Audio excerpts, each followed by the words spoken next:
I'm going to help you find good suppliers when you're sourcing your products overseas. Dealing with suppliers can be tricky. I'm going to be sharing some of my personal good and bad experiences, and that can help you find your supplier. Let's go.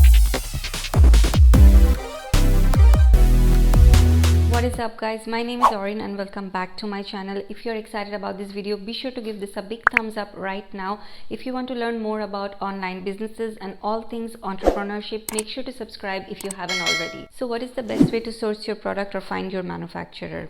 If you're sourcing your product overseas, especially from Asia, the best place to source your product is from Alibaba.com. You can source your product from anywhere in the world, frankly, but in doing so, you will have some limitations and challenges. For example, the minimum order quantity might be very high, or the cost of customization might be very expensive, and also you'll need a certain skill set to actually manage this entire process.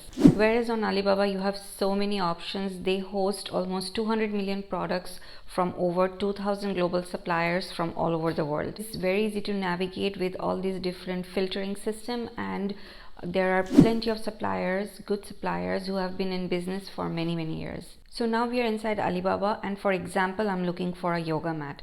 So when we search for yoga mat, there's going to be thousands of suppliers coming up in the search. But before clicking any of them, we will find out if these are qualified suppliers. Alibaba has this filter system, and you can check for suppliers using some of these filters, and they're very helpful. So what makes them a qualified supplier on Alibaba? You'll come across two badges, a gold supplier and a verified supplier. Gold supplier is someone who has paid Alibaba for a membership fee to be listed on there. It just shows that they're more serious, but in reality anyone can pay and get that badge, and it's not even that expensive. So most suppliers have this badge. Next one is the verified supplier, and this means that this supplier has been audited by a third party. It could be their production, their quality, it could be way of how they manage their system, etc. And it means that this supplier is trustworthy and reputable. So on Alibaba you can find these filters over here, and I highly recommend this. Another filter we will use is the supplier filter. What this filter will do is it will filter out extra same listings from the same supplier. You know, suppliers oftentimes put many listings of the same product because that increases their chances of you finding them. So now if you use this filter, it will only show one listing per supplier. The next thing you should know is there are two kinds of companies on Alibaba. One, the manufacturers, and the other one is the trading companies. There is a difference between both these companies, and it is very important to know that manufacturers are companies who are producing these goods from scratch. They have the facilities, they have the warehouse, they have the factory, and they are actually producing these goods inside their factory. Whereas the trading companies are just middlemen who's between you and the manufacturer. They basically buy goods from the manufacturers at a lower price in bulk, and they list these products on their website, and then they sell this to you at a profit margin. So majority of the time you'll be spending more money if you're buying from a trading company, because the prices will be higher for them to make a profit out of these products. So the next thing you're going to check is how many years these suppliers have been on business on Alibaba.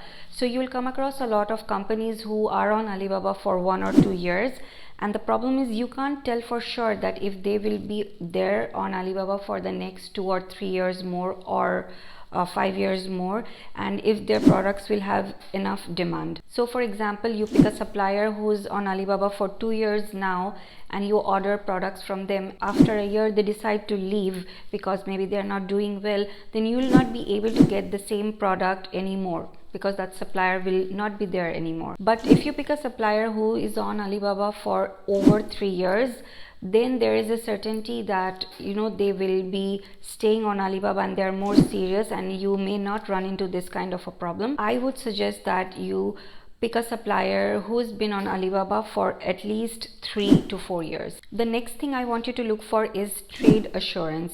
You need to find a supplier who accepts trade assurance. It means that when you pay your supplier on Alibaba, Alibaba will be holding that money for you until you receive your products.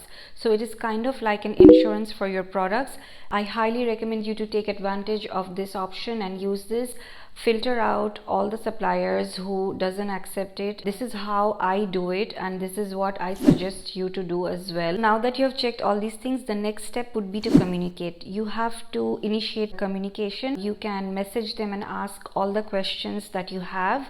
It's always a good practice to keep everything very professional and very formal. Send them a very nice message, how you would email someone. Ask them all the questions that you have and find out if this is the product that you like and if this is a supplier you want to go ahead with. Once you're done with this, the next thing you're going to want to do is to ask them for certificates.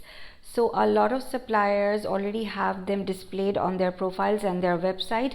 You can absolutely ask the suppliers for their certificates. You're allowed to do that, and these are just basic documentation. This will be an additional step for you to evaluate if the supplier is who they say they are. These are the certificates that you will be asking from them: a business license, a bank account certificate, a foreign trade registration certificate, ISO 9001 certificate. This is for you to understand their quality management systems.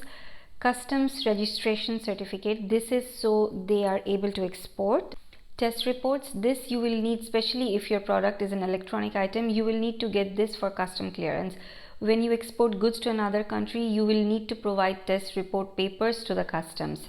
Proforma invoice. This paper will have yours and theirs both bank details and will help you to keep everything professional and on track. These are just basic certifications, and most of the suppliers should have them, and if they are hesitant to show you, then that will be questionable. Alright, the next thing you're gonna want to do is tell them that you want to form a contract.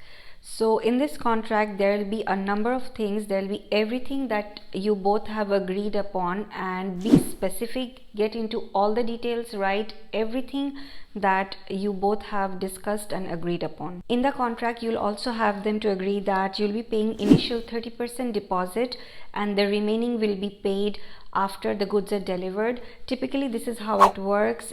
You pay 30% ahead of time and place your order, and then you pay the 70% when your goods are delivered. If they don't agree with this and they want a 50% initial down payment, or sometimes they even ask for 70% payment, then my advice would be to look for a different supplier. This is very standard. A good supplier should not have any problem doing this.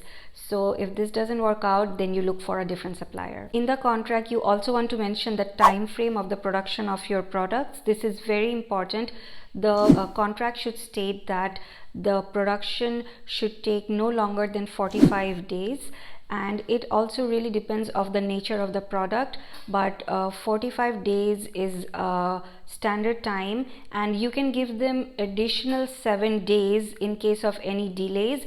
But after those 7 days, they will have to pay you for each day a certain agreed amount or a certain percentage from your order. This is very important, otherwise they will take their own sweet time and your order will never be ready. So once this is done, then the next thing you will do is you will inform them you will be sending a third-party inspection team once they are done with the production of your products. Basically, you let them know ahead of time that you'll be sending a team to inspect your products after the production is done and before they ship it and before you pay them the remaining amount. And what will happen is that this will just alert them and they will not compromise on quality when they are producing your products, because they know that you'll be sending someone to inspect. This is pretty standard, and suppliers usually always allow third-party inspections, and even if you want to visit or anything like that. But if a supplier is hesitant and they don't allow this, then that would be a red flag. Sometimes I tell them I'm sending an inspection team and then I don't end up sending them, and then sometimes I do send them, so they are not sure what to expect and they don't know if this time I will be actually sending or not, and this keeps them in their A game. I would advise you to be very careful and attentive when you are communicating with your supplier, and hope these tips help you to find a good supplier. Let me know in comments below if you ran into any other kind of issues with your supplier. If this video was helpful or added any value, please give us a big thumbs up. Make sure to subscribe if you haven't already. Let me know in comments below if you have any questions, and I'll be sure to answer most of them, and I'll see you in the next one.